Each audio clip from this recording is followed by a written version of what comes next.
అన్నీ అలాగే ఉంటాయి, ఒక్క పేర్ల మార్పు తప్ప. అందుకే నేను పేపర్ కొన్ను. ఎవరైనా కొంటే చదువుతాను. ఇలా నొక్కేసా. పిచ్చివాగుడు వాగితే వచ్చే నెల పేపర్లో నీ వార్త పడుతుంది. అనసూయమ్మ ఆరోగ్యం బాగాలేదని అన్నం మానేసి ఆత్మహత్య చేసుకున్న మంగ అని. అమ్మా అమ్మా, నువ్వు చెప్పినట్టే మధు ఇంటి ముందు దిస్ ప్రాపర్టీ బిలాంగ్స్ టు అనసూయదేవ్ అనే బోర్డు పెట్టించేసానమ్మా.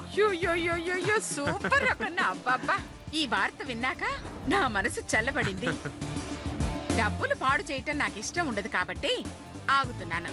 లేదంటే ఈ సంతోషంలో మన ఫ్యామిలీ మొత్తానికి ఓ 100 ఖర్చు పెట్టైనా గ్రాండ్ గా పార్టీ ఇవ్వాలనుంది.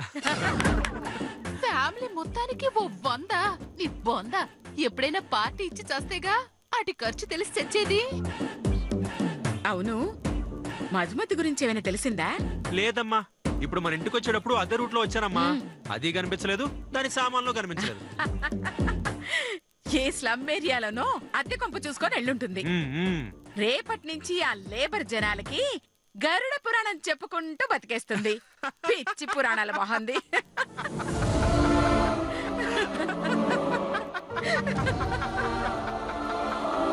ఎదుటోళ్ళు ఏడిస్తే వీళ్ళకెంత ఆనందమో. వీళ్ళ పాపం పండి రోగం కుదిర్చే వాళ్ళు ఎప్పుడొస్తారో దేవుడా. అలాంటి వాళ్ళు ఎవరైనా ఉంటే వెంటనే పంపించు.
అయ్యో, ఈ రాక్షసి ఇక్కడికొచ్చిందేంటి? అదే నాకు అర్థం కావట్లేదమ్మా.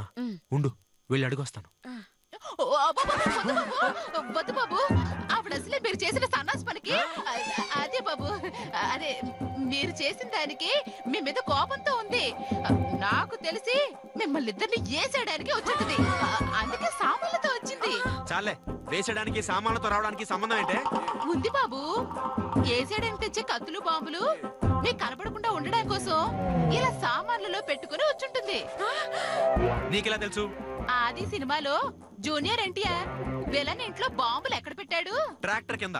నరసింహనాయుడులో బాలయ్య కత్తి ఎక్కడ పెట్టాడు? చొక్కా లోపల. దీన్ని బట్టి మీకేం అర్థమైందయ్యా? ముందు నీకేం అర్థమైందో అది చెప్పు. ఎన్టీఆర్ ట్రాక్టర్ కింద దాచినట్టు, బాలయ్య చొక్కాలో దాచినట్టు, ఈ మధుమతి సామాన్లలో ఆయుధాలు దాచిందని నా డౌట్ బాబు. నీ బొందే, నీ బొంద. సినిమాలు ఎక్కువ చూసి నువ్వు చెడిపోయావు. బాంబు లేదు, దాని తొక్కా లేదు. ఇదిగో.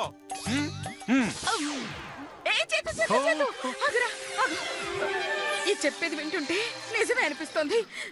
నువ్వు మాత్రం దాని దగ్గరికి వెళ్ళొద్దు. మరి ఇప్పుడు ఏం చేద్దామమ్మా? ఒరే పెద్దోడా, చిన్నోడా, బుల్లాడా, అత్తమ్మా, అందరు రండి. రండి. వచ్చాం. ఇక ఆపు. ఏమైందమ్మా?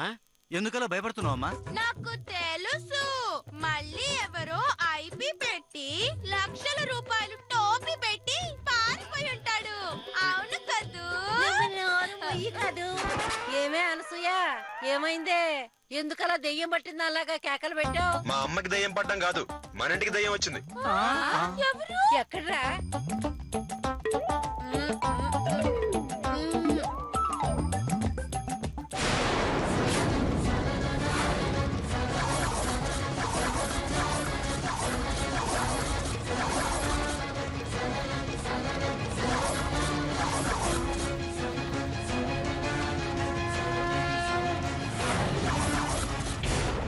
ఇక్కడికి వచ్చిందేంటి? నాకు తెలుసు. నాకు తెలియదు. మాకు తెలుసుకోవాలని ఉంది. అదేవరమ్మా నీ ముందు వచ్చి ఇక్కడ నుంచి ఉంటే గాలికొండ వ్యాధి వచ్చిన గేదల గట్ట బిగిసిపోయి చూస్తావేంటి? పశువులతో పోలికేంట్రా పిచ్చి పశువుల డాక్టర్. అమ్మా నువ్వు అను, ఇప్పుడే ఇక్కడి నుంచి దాన్ని గంటేస్తాను. అది ఇప్పుడు అని నోరు తెరవటం తప్ప అనలేదు. నువ్వే అక్కడికి వెళ్ళి ఏదో ఒకటి చేయరా. ఆగరా బద్రి, దాని సామానులు కత్తులు బాంబులు ఉన్నాయంట, కొంచెం జాగ్రత్తగా హ్యాండిల్ చెయ్యి. కత్తుల గురించి నాకు చెప్పొద్దమ్మా. ఈ ఏరియాలో మొట్టమొదటి కత్తి పట్టింది మా తాత, బాంబు చుట్టింది మా తాత. కానీ బాంబు వేసింది ఆళ్ళ తాత. కొంచెం జాగ్రత్తగా ఉండండి, లేదంటే బాంబు పేలి ప్యాక్లో జోకర్లు అయిపోతారు. ఇదిగో అలా భయపడితే భయపడతాను అనుకుంటున్నావా? ఖచ్చితంగా భయపడతాను. బిల్డప్ కోసం వెళ్తాను అంటున్నాను గాని కనీసం నా పిల్లం కూడా ఆపి చావట్లేదు.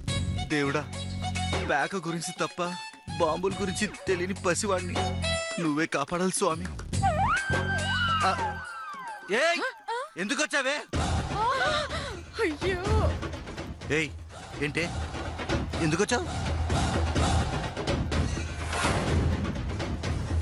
అంటే ఎందుకు వచ్చావో కనుక్కొని రమ్మన్నారు. అది చెప్తే వెళ్ళి అదే చెప్పేస్తాను.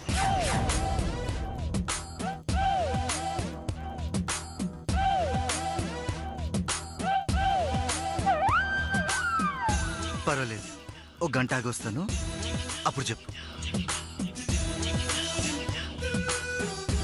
ఈలోపు మా వాళ్ళకి సర్ది చెప్తాను. ఏయ్, సరే సరే, నాతో చెప్పడానికి భయమైతే మా అన్నయ్యని పంపిస్తాను. ఈయనతో చెప్పు. నేనా నేనా నేనా అవును, ఇంటికి పెద్ద కొడుకువి, నువ్వు వెళ్ళడమే కరెక్ట్. వెళ్ళు.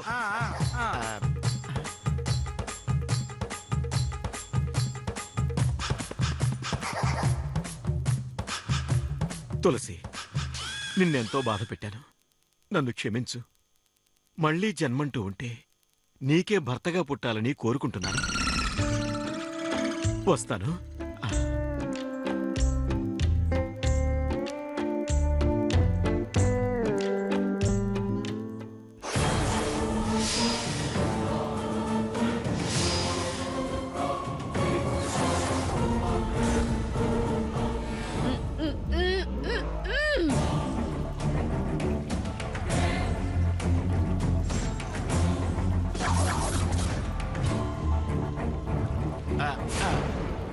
అమ్మా, వయసులో నీకంటే పెద్దవాణ్ణి, అన్నలాంటివాణ్ణి.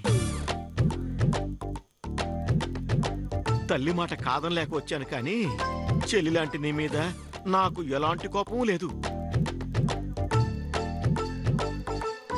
దయచేసి నువ్వెందుకు వచ్చావో చెప్పావంటే అదే ముక్క మా అమ్మకి చెప్పుకుంటాను.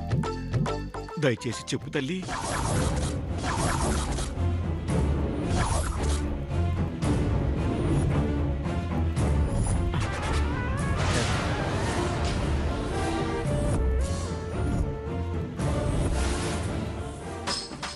ఈ ఎక్స్ప్రెషన్కి అర్థమేమిటో అర్థమే చావట్లేదే. మనకెందుకు వచ్చిన గొడవ? ఆ రంగనాథం గాడికి అంటకట్టేస్తే పోతుంది. అలాగే నాకు చెప్పడానికి భయం అయితే మా డాక్టర్ పశువుతో చెప్పు. వీడు మనన్నే ఫాలో చేస్తున్నాడు. రేయ్, నాతో చెప్పడానికి భయపడుతుందిరా. సీన్ చూస్తే అలా కనపడట్లేదే. మీ ఆయన వచ్చాక నీకు కరెక్ట్ గా కనపడుతుంది. రే, నువ్వు వెళ్ళరా. నేనా? నాకేంత భయం అనుకున్నావా? వెళ్తాను. ఒక్క నిమిషం. హలో, ఎవరు? అలాగా? బా సీరియసా? అరే, ఇప్పుడే వస్తున్నా. చిన్న ఆపరేషన్ అంట, ఇప్పుడే వచ్చేస్తాను. ఈలోపు మీరు హ్యాండిల్ చేయండి. ఏంట్రా చేసేది? నువ్వేమైనా హార్ట్ స్పెషలిస్టా? అర్జెంట్ గా ఆపరేషన్ చేయడానికి మూసుకొని వెళ్ళరా.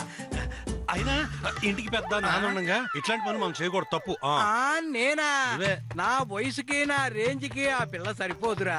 అయినా నా ముందు నిలబడే అర్హత కూడా లేదా పిల్లకి. రేయ్, ఇంకెప్పుడు ఇలాంటి చీప్ పనులు నాకు అప్పచెప్పుకో.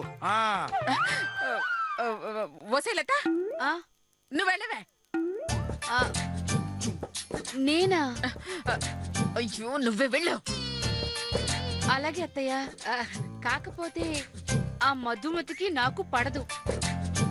దాని మొహం చూడాలంటేనే చిరాగ్గా ఉంది. అందుకని మన శిరీషను పంపిస్తాను.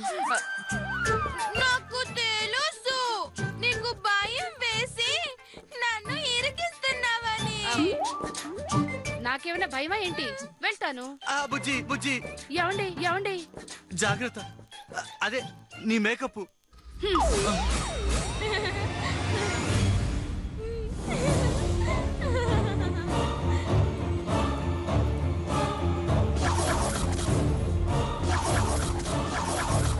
ఏయ్, ఎందుకు వచ్చావే? మర్యాదగా చెప్పు, లేదంటే మెడ పట్టి బయటికి గంటాల్సి వస్తుంది.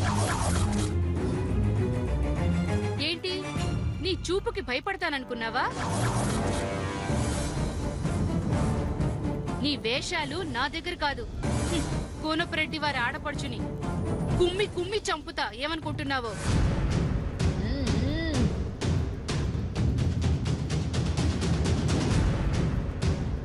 చెప్పు, వెళ్తావా నా చేతిలో చస్తావా? నువ్వు ఇలా చెప్తే వినే రకం కాదే. నిన్ను గంటడమే కరెక్ట్.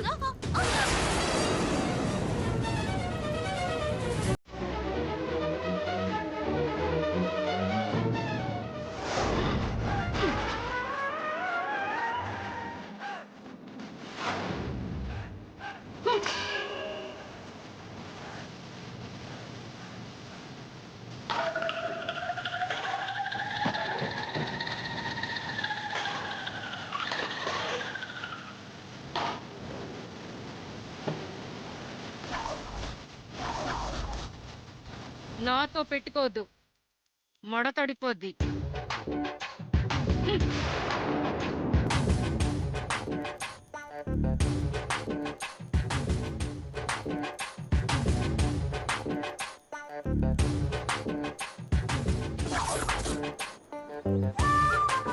ఒసే కలలు తర్వాత కనొచ్చు, ముందెళ్ళవే.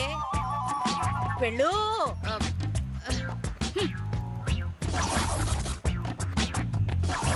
ఏయ్, ఎందుకొచ్చావే? మర్యాదగా వెళ్ళు.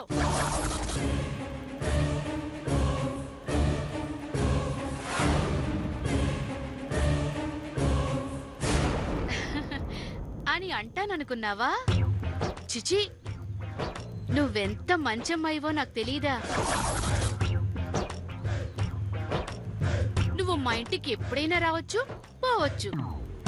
కాకపోతే ఇప్పుడు ఎందుకు వచ్చావో చెప్తే నేను వెళ్ళి చెప్తాను, అంతే.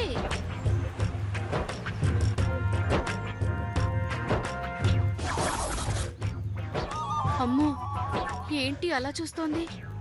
కొంపదీసి బాంబు వేది కదా. అర్జెంటుగా వెళ్ళిపోవడం బెటర్.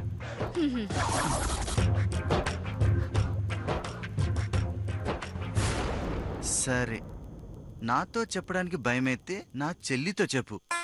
రే, అంత కరెక్ట్ గా ఎలా చెప్పావురా? అది ఇందాక బావగారు కూడా సేమ్ డైలాగ్ చెప్పారుగా. అక్క కూడా అదే చెప్తుందని నాకు తెలుసు. దాంతో మాట్లాడడం మీ ఎవరి వల్ల కాదని నాకు అర్థమైపోయింది. ఇంకా సీన్ లోకి నేను ఎంటర్ అవ్వాల్సిందే. అదో వద్దు. ఆవేశంలో మీరు ఏదైనా తప్పు చేస్తే, అంటే నా ఉద్దేశం పొరపాటు చేస్తే ఆ మధు మీ మీద అభయ నిర్భయ లాంటి కేసులన్నీ పెట్టి బెయిల్ కూడా దొరకకుండా జైల్లో పెట్టించింది అనుకోండి. పాపం అప్పులిచ్చి పప్పు కూడా తినాల్సిన మీరు చెప్పు కూడా తినాల్సి వస్తుంది బాబు. చెప్పు కూడా తినాల్సి వస్తుంది. ఏయ్, దానికి లేని ఐడియాలు ఇస్తావే? సర్లే తులసి, నువ్వు వెళ్ళి కనుక్కోవే. అలాగే అత్తయ్య. తులసి, నువ్వు ఆగవే, నేను వెళ్తాను. పోనీలేవే అమ్మా, సావుని నువ్వు వెతుక్కుంటూ రాకపోయినా నువ్వే సావుని వెతుక్కుంటూ వెళ్తున్నావు. ఇదిగో, నువ్వు తిరిగి రాకపోయినా పర్వాలేదు, కానీ తిరిగి రాని లోకాలకి వెళ్లకుండా చూసుకో. నువ్వు నోరు మొయ్యరా, ఎంగిలి సిగరెట్లు ఎరుకునే ఎదవా. నేనే వెళ్ళొస్తాను.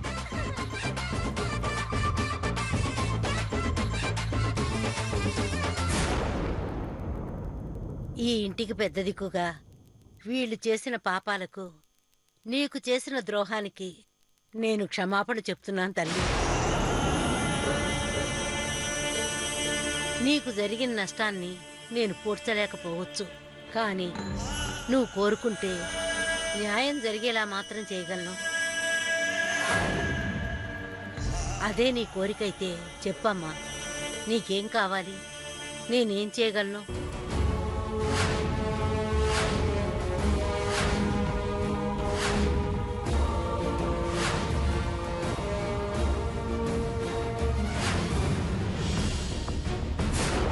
అర్థమైంది.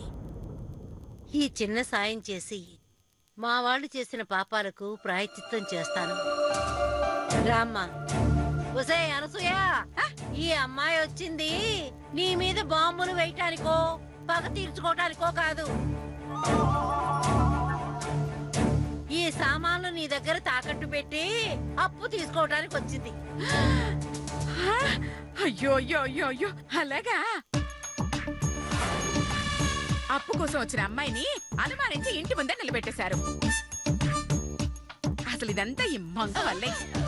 నువ్వేమనుకోకమ్మా, చూస్తారేంట్రా? సామాన్లన్నీ లోపల పెట్టండి. అది కాదమ్మా చైతన్య, వెతుక్కుంటూ వచ్చిన ధనలక్ష్మిని వెనక్కి పంపించకూడదు.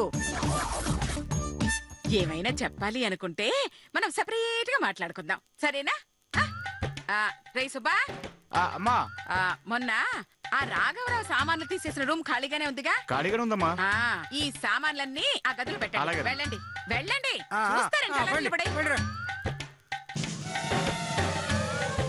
నువ్వు రామ్మా, లెక్క చూసుకుని డబ్బు తీసుకుని వెళ్దు గాని రా.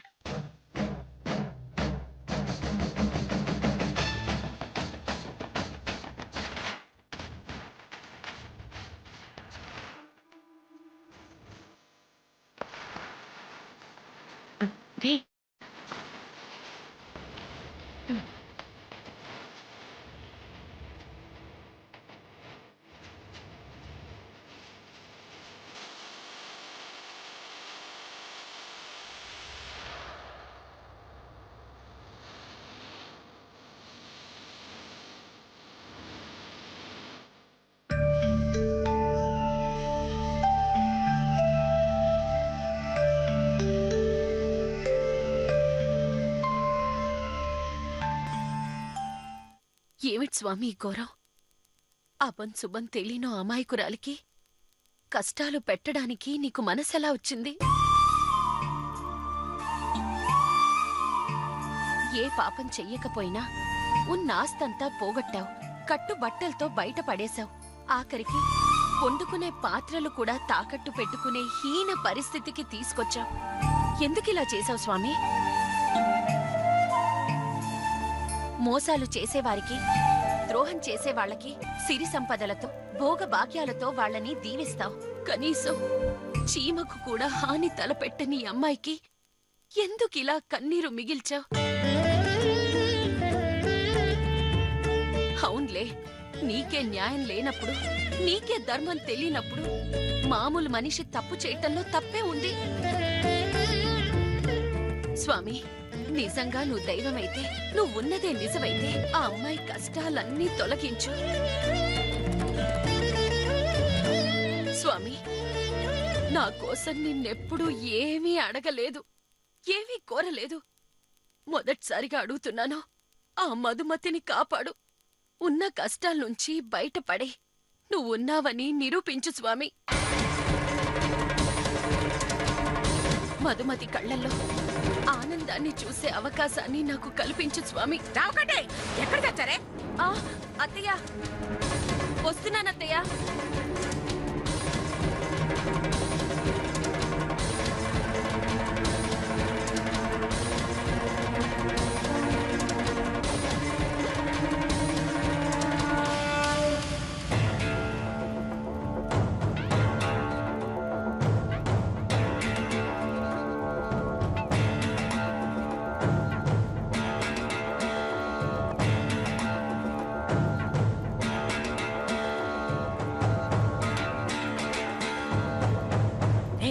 మొత్తం రాసావుగా?